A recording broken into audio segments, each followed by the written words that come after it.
Hey, what's going on everyone? I hope you guys are all having a great day. In this video, I'll be going over how to get into easier and more playable lobbies in Apex Legends Season 17.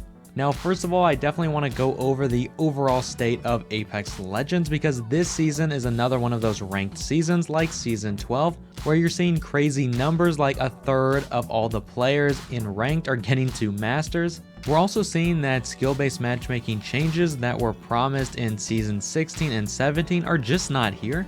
It's really crazy because they said they were rolling out these changes and that they're actually in the game right now. But when you queue into a public match and you go to play a game, it's really weird. You don't notice like anything has changed. The matches are still just as hard as ever. And it always feels like the game is pinning you up against higher skilled players. And not in the sense that these players are just a little bit better than you, so there's room for you to grow and improve at the game. I'm talking players who are completely on a different skill level. It's like having bronze queue against predators, and that's actually what's happening this season in ranked, and it's also what's happening in pubs. You just can't see it. So in this video, I'll be going over how to fix this problem so you can get back into fair and playable lobbies and you won't have to go up against tryhards every time you want to play. Because I know a lot of Apex Legends players like me are just casual. We just want to log in, play a couple enjoyable matches, and then log right off. This isn't our job. We got lives outside of this. Now with all of that out of the way, let's get right into today's video. Now the first method I'll be going over in today's video is the method I can never shut up about. This method has literally been working for years now, and for some reason it should be patched, but every season I'll try this method and it works every time, despite Respawn saying they actually fixed this, even though they clearly didn't. The first thing you'll want to do is start up a match of no-fill duos or trios. Now once you're in the match, you'll get past the character selection screen and then the game will show you your squad, as well as the game is going to show you the champions. As soon as the game is about to transition off of the champion screen and into the actual game where you're going to be on the dropship, just before that transition you will want to leave the game, and you'll know you've done this right when you go back into Apex and you'll see that you survived for 0 seconds. Now if you come back and you don't get match results, that means you left too early.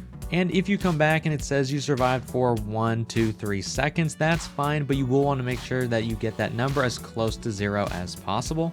Now you're going to want to repeat this process 5 times and then play a match like you normally would, and you should notice that the match is a lot more playable and overall it just feels more casual. Now if this method just doesn't work for you, you can try doing this 5 more times, or you can try this next method. Now this next method is a little more complex, as well as it does revolve around getting the timing right. Again, what you will want to do first is start up a match of no-fill duos or trios, but it's not what you think. Now as you're queuing into the match, you want to make sure that you have the leave to main menu prompt up on your screen. Now as soon as you hear the noise, which means your match is starting, you will want to immediately back out to the main menu. Now once you've done this, you can go right back into the game, and once you get back in, you'll know you've done this right if you hit Q a couple times and the queue just starts bugging out. For instance, as soon as you start, it might make the noise, or the check mark above your name might be bugging out. But from here, you will want to repeat this process another 4 times, so 5 times in total. Now once that's done, you can queue into a match and play it like normal. You can let it go through and enter into that match.